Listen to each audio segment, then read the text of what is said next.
साथियों, बेशक कांग्रेस के प्रधानमंत्री पीवी नरसिम्हा राव, भारतीय जनता पार्टी संघ और उत्तर प्रदेश के उस वक्त के पूर्व मुख्यमंत्री मुलायम सिंह यादव ने समाजवाद और धर्मनिरपेक्षता का चोला ओढ़कर सांप्रदायिक भगवे के रंग में रंग कर एक साजिश के तहत बाबरी मस्जिद को तोड़ा। लेकिन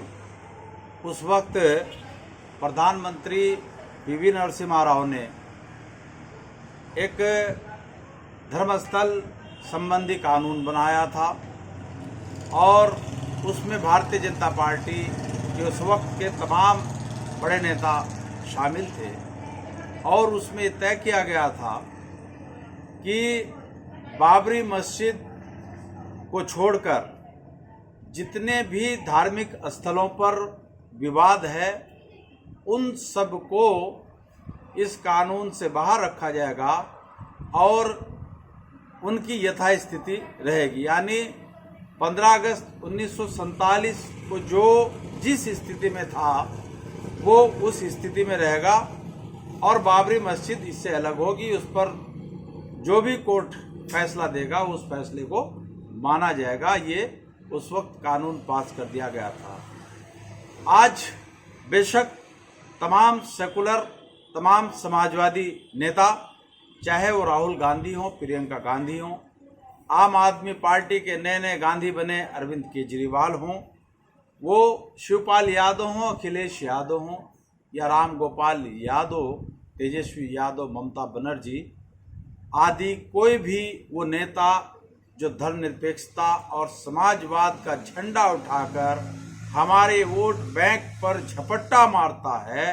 वो सारे के सारे बेशक आज खामोश हों और अकेले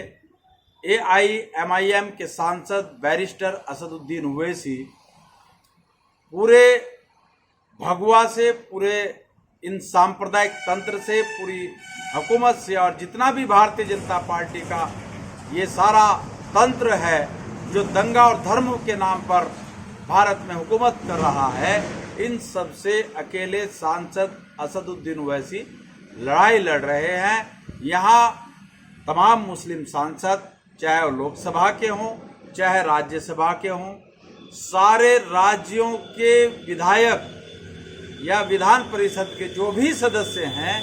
वो सारे खामोश हैं। अकेले असदुद्दीन ओवैसी इस लड़ाई को लड़ रहे हैं। इस बीच एक और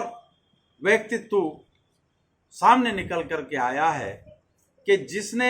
हक और इंसाफ की बात करते हुए एक राष्ट्रीय टीवी चैनल पर डिबेट में साफ तौर पर कहा है कि जो कोर्ट का फैसला है ज्ञानवापी मस्जिद को लेकर वो गलत है और जज को इस तरह का सर्वे या इस तरह की याचिकाओं को एक्सेप्ट करने का कोई अधिकार नहीं है, उन्होंने गलत किया है। और वो साहब हैं पूर्व भाजपा के सांसद, IRS अधिकारी डॉक्टर उदित राज जी। उन्होंने अभी एक टीवी डिबेट में ये बात कही और उन्होंने कहा है कि भारतीय जनता पार्टी देश को तबाह और बर्बाद करने पर तुली है। अगर खुदाई ही करानी है तो वो ज्ञानवापी मस्जिद की क्यों, फिर वो पुरी का मंदिर जो बौद्ध स्थल है उसकी भी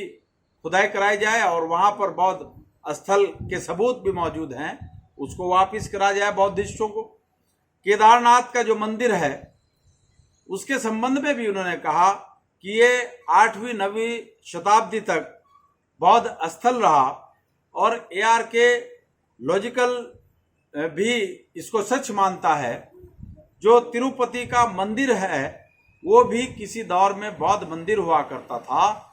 डॉक्टर उदित राज जी ने कहा कि फिर इन स्थलों की भी खुदाई कराइए और इन स्थलों की खुदाई कराने के बाद जो जिसका है उसको लौटाइए। अन्यथा ऐसी स्थिति में जब ये कानून बना दिया गया था कि धार्मिक स्थल जो 15 अगस्त 1947 में जिसकी जो स्थिति थी वो ऐसी ही रहेगी, तो फिर इस पर नया विवाद, नया बिखड़ा अदालतों में बैठे जज सत्ता शासन के इशारे पर या उन्हें खुश करने के लिए धार्मिक आस्थाओं को बढ़ावा देने की खातिर वो इस तरह के फैसले देकर देश को तोड़ने का काम क्यों कर रहे हैं। ये बात अभी हाल ही में डॉक्टर उदित राज जी ने कही है। साथियों, आप लोग देख रहे होंगे कि जितने भी सेकुलर नेता हैं, जितने भी समाजवाद का झंडा उठाकर चलते हैं, ये सारे नेता खामोश हैं। जब ये सारे नेता खामोश हैं और हमारे ऊपर आने वाली किसी भी विपत्ति पर इनका मुंह नहीं खुलता, ये कोई बयान नहीं दे सकते, अपने अपने समाज को लेकर कोई बड़ा आंदोलन नहीं कर सकते, तो फिर इस देश के 30 करोड़ मुसलमानों को भी गंभीर विचार मंथन करना होगा, सोचना होगा। फिर उनके सामने दो विकल्प हैं कि क्या तो सीधा अपना वोट जाकर भारतीय जनता पार्टी के कमल के फूल पर लगा दें, और अगर इनके अंदर शर्म गैरत नाम की चीज है तो फिर इनके लिए संकट की घड़ी में जो बैरिस्टर असदुद्दीन ओवैसी इनके लिए लड़ रहा है, झगड़ रहा है, तो उसकी पार्टी AIMIM का जो भी पतंग का निशान है, जहां जहां भी देश भर में चुनाव हो वहां उनके प्रत्याशियों को खुला अपना वोट दे। कांग्रेस, समाजवादी पार्टी, आम आदमी पार्टी और जितने भी जहां जहां जिस राज्य में राजनीतिक दल हैं जो हमारे वोट पर अपना आर्थिक साम्राज्य खड़ा किए हुए हैं, उन लोगों को कतई वोट ना दें। और अगर उनके नेता आपके क्षेत्रों में, आपके गली मोहल्लों में आकर के आपसे वोट मांगे सेकुलरिज्म और समाजवाद के नाम पर, तो उनका वो हाल करें जो फिल्मी दुनिया में शक्ति कपूर का आखिरी लम्हों में हुआ करता है कि उनको दौड़ा लें, और उनका वही हाल करें जो डायरेक्टर शक्ति कपूर का या दूसरे विलेन का दिखाया करते हैं। आप मेरी बात को समझ गए होंगे। इसलिए मैं एडवोकेट इंतखाब आज़ाद भारत के तमाम मुसलमानों से ये आह्वान करता हूँ, ये अपील करता हूँ कि जो लोग, चाहे वो हिंदू नेता हो या फिर मुसलमान हो, वो लोग जो आपके लिए हक और इंसाफ की बात कहते हैं, जो आपके समस्याओं पर, आपके ऊपर होने वाले जुल्मों के खिलाफ वो अपने समाज को साथ लेकर कोई भी अहिंसात्मक आंदोलन करते हैं, उनका साथ दीजिए और ढोंगी धर्मनिरपेक्ष,